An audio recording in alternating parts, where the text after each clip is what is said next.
के बारे में बात करी थी कि इसका डेवलपमेंट चल रहा है और उम्मीद तो यही है कि 2026 तक ये अपनी पहली उड़ान कंडक्ट करेगा। और इसी के साथ पिछले डिफेंस अपडेट में हमने इस रिपोर्ट के बारे में बात करी थी कि भारत और अमेरिका के बीच तेजस मार्क 2 और एमका मार्क 1 फाइटर जेट्स के लिए जो जेट इंजन वाली डील है तो उसे भी बेहद ही जल्द अंतिम रूप दिया जाएगा। तो इससे ही जुड़ा हुआ एक अपडेट ट्रिब्यून की तरफ से देखने को मिला है जिसमें बताया गया है कि भारत कॉन्ट्रैक्ट साइन होने से पहले ही तेजस मार्क 2 के फ्लाइंग प्रोटोटाइप को टेस्ट करने के लिए कुछ F414 इंजन को प्राप्त करने पर काम कर रहा है ताकि तेजस मार्क 2 के विकास की जो टाइम लाइन है वो डिले ना हो। और इसीलिए तेजस मार्क 2 के प्रोटोटाइप को फ्लाइंग वर्दी बनाने के लिए और समय पर इसके उड़ान परीक्षणों को आयोजित करने के लिए भारत और अमेरिका के बीच जेट इंजन वाली डील को अंतिम रूप दिए जाने का इंतजार नहीं किया जाएगा, बल्कि उससे पहले ही भारत कुछ इंजन अमेरिका से ले सकता है। और जबकि इसी पर ANI की तरफ से रिपोर्ट जारी की गई है और उसमें भी यही बताया गया है कि तेजस मार्क 2 के उड़ान परीक्षण मार्च 2026 से शुरू किए जाएंगे और फिर इसके बाद इसका जो मास प्रोडक्शन है वो 2029 से शुरू होगा। तो रही बात भारत की 5th जनरेशन फाइटर जेट एमका की,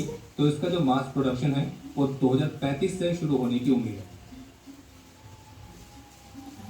टाइम्स ऑफ इंडिया की लेटेस्ट रिपोर्ट के मुताबिक कि भारत की दूसरी nuclear power submarine INS Arihant अपने सभी एक्सटेंसिव ट्रायल्स को पूरा करके इसमें जो टेक्निकल इश्यूज पाए गए थे उन सभी को रिजॉल्व करके और पूरी तरह से इंडियन नेवी की सर्विस में कमीशन होने के लिए तैयार है और इसे 1 या 2 महीनों के अंदर कमीशन किया जाएगा। जानकारी के लिए आपको बता दें कि INS अरिहंत क्लास के दूसरे सबमरीन है। इस क्लास की पहली सबमरीन का नाम था INS अरिहंत, इसे 2016 में ही कमीशन कर दिया गया था और अब इस क्लास के दूसरे सबमरीन INS अरिहंत जो कि 6000 टन से डिस्प्लेसमेंट वाली होने वाली है, जो कि एक nuclear powered ballistic missile submarine है, तो ये भी अब सितंबर के महीने तक इंडियन नेवी की सर्विस